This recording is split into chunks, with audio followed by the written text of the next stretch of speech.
धोने वाली बहू। शादी के पहले से ही विभा को कपड़े धोने का बड़ा शौक था। कभी नल के नीचे तो कभी तालाब के पास। अरे मेरी नीली वाली लुंगी नहीं दिख रही है। विभा की अम्मा, कहाँ रखी है लुंगी? अरे वो तो विभा ने परसों ही धोकर रखी थी आपकी अलमारी में, देखो वहीं होगी। वो ना मैंने आज धो दी, मुझे लगा कि गंदी हो गई होगी। अरे कैसे गंदी हो गई थी? उसे तो मैंने पहना भी नहीं। हे भगवान, इस लड़की के कपड़े धोने की आदत से परेशान हो गया हूँ मैं। जितना तो घर में राशन नहीं आता, उससे कहीं ज्यादा डिटर्जेंट पाउडर का खर्चा है।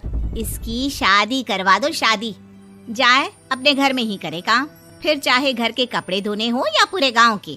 हाँ ठीक बोल रही हो, देखता हूँ मैं कोई लड़का। वो दिन भी आ जाता है जब विभा को देखने लड़के वाले आ जाते हैं। लड़की मुझे अच्छी लगी। होने वाली सास कहती है, बेटी अगर कुछ पूछना है तो पूछ लो। वैसे तो हमारी लड़की बहुत ही शर्मीली है, जो बोल दो वो मान लेती है, इसे क्या पूछना होगा। अरे कैसी बात कर रही हो माँ, मुझे इन लोगों के घर रहना है, सवाल तो कई है। हाँ हाँ बेटा, पूछ लो ना, क्या पूछना है। आप लोगों के घर कपड़े कौन धोता है? सास का मुंह बन जाता है। देखो, अगर तुम ये कहना चाहती हो कि तुम्हें कपड़े धोने नहीं आते तो सुन लो, कपड़े मैं ही धोती हूँ, लेकिन तुम्हारे आ जाने के बाद मैं रुमाल तक नहीं धोऊंगी। अरे चुप रहना भाग्यवान, बहू बेचारी घर आई नहीं, उसे डराना शुरू कर दिया। वो क्या है ना बिटिया, अभी तक तो ये कल्लू की माँ ही धोती थी, लेकिन अब तुम्हारे पापा तो दहेज में वॉशिंग मशीन देंगे ही। तभी विभा की माँ बोल पड़ती है, सवाल भी पूछा तो क्या। वैसे भाई साहब, मशीन की तो फिर भी कपड़े धोने की कैपेसिटी होती है। मतलब जो बिटिया दे रहे हैं ना विभा, इसे कपड़े धोने का बहुत शौक है। ये आप लोगों के क्या, आस पड़ोस गांव मोहल्ले सबके कपड़े धो दे और उफ तक ना करे। बाहर देखा नहीं आपने कितने कपड़े सूख रहे हैं, सब हमारी बिटिया ने ही तो धोए हैं। बस भी करो ना माँ, शर्म आ रही इतनी तारीफ सुनकर। और तो और एक दाग निकाल कर दिखाओ तो मान जाऊं। हाँ अच्छा अच्छा, माफ करना बेटा, मैंने गलत समझा। हमें तो रिश्ता बहुत पसंद है। और ऐसे जुड़ जाता है रिश्ता कपड़े धोने का शौक रखने वाली विभा का। उसकी शादी हो जाती है कोयला फैक्ट्री में काम करने वाले कल्लू के साथ। शादी के बाद अचानक विभा चिल्लाती हुई सास के पास आती है। सासू माँ, अरे सासू माँ कहाँ है आप? ये तो धोखा है, धोखा दिया आप लोगों ने मुझे।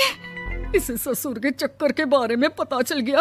अरे तो उसमें तुझे क्यों धोखा मिला है? अरे नल में पानी नहीं आता, कपड़े कैसे कब धुलेंगे? अच्छा अच्छा, तू पानी नहीं आ रहा उसकी बात कर रही है। तो आपने क्या सोचा? कुछ नहीं। अच्छा, तेरी माँ ने कहा था कि कपड़े धोने का शौक है तुझे, याद आया मुझे। शौक शौक बोलकर कपड़े धोने वाले मेरे जुनून को कम ना आके सासू माँ, कपड़ा धोना मेरा गुरूर है। तभी पति भी वहाँ आ जाता है। अभी अभी मैंने इसे सनी देओल की फिल्म दिखाई है, उसी के डायलॉग मार रही है माँ। अच्छा सुन, साफ साफ बता रही हूँ, पानी सुबह 4 से 6 और शाम को 10 से 12 आता है, समझी? विभा टाइमिंग सुनकर हैरान हो जाती है। ये क्या भूतों का मोहल्ला है? सुबह 4 बजे उठकर कौन कपड़े धोता है? 4 बजे टंकी में पानी जाता है, फिर सारा दिन धोना ना, किसने मना किया? अरे कैसी बात कर रही हैं? 200 लीटर की टंकी में कितने कपड़े धो लूंगी मैं, सुबह ही उठ जाऊंगी मैं। अब क्या था, विभा सुबह 4 से लेकर रात के 12 बजे तक कपड़े ही धोती रहती। एक रोज सास पड़ोस से निकलकर कहीं जा रही होती है कि साथ वाली कहती है, हाँ कल्लू की माँ, जरा ये बताओ कि 2 साड़ी है, 2 ब्लाउज और एक पेटीकोट और एक नाड़े वाला लंबा कच्छा। हाँ तो? अरे तो क्या, कितना लोगी धुलाई ये बताओ। धोबन दिख रहे हैं हम क्या? हमारे पति सरकारी नौकरी से अभी अभी रिटायर हुए हैं और बेटा सुपरवाइजर है कोयला फैक्ट्री में। धोबन समझ रखा है हमें। हाय रे कल्लू की अम्मा, माफ कर दो, वो तो मोहल्ले में यही सब बता रहे थे कि तुमने बहू को कपड़ा धुलवाने के काम में लगा दिया है। सास को पड़ोसन की बात सुनकर गुस्सा आ जाता है। वो घर पहुंचती है जहां घर के बाहर ही इतने सारे कपड़े सूख रहे होते हैं जितने कि किसी धोबन के घर पर। अरे ओ कल्लू की दुल्हन, बाहर निकल। माँ जी यहीं आ जाओ, बाथरूम में चादर धो रहे हैं हम। अरे अभी हम धोते हैं, तुमको बाहर निकलो। ये आस पड़ोस वाले बोल रहे हैं कि हम बहू से कपड़े धुलवा धुलवा कर उसे कपड़ा धोने वाली बना दिए हैं। अरे छोड़ो ना माँ जी, किन लोगों की बातों में आती हो? आस पास के लोगों का तो काम ही होता है कि वो किसी तरह सास बहू को लड़ा दे। बहू सारे घर के कपड़े धोती है, ये क्या कम है? बोलिए। सास को भी लग जाता है कि वो बहू का ये सनकीपन नहीं छुड़वा सकती, इससे अच्छा है कि खुद ही चुप हो जाए।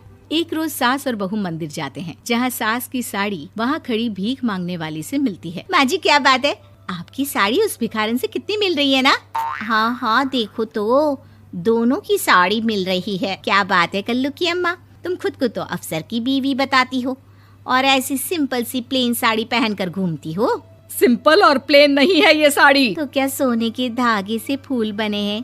कुछ भी सासू माँ, कुछ भी। हाँ बने थे इस साड़ी में सोने के धागे से फूल।